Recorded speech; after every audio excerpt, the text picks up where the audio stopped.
Assalamualaikum and hello. Let's learn how to grade wood oil. Key methods and evaluation factors. Number 1. Tree origin and species.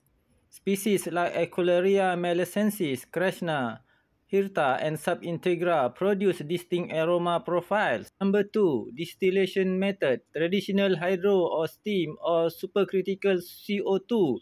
The cleaner the process, the higher the value.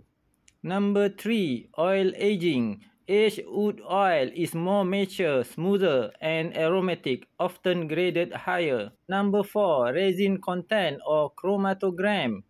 High-grade oils show key compounds like agarofurans, valencine, and selena in lab tests. Number 5. Oil color. Darker oil often contains more resin but may also depend on how long it's stored.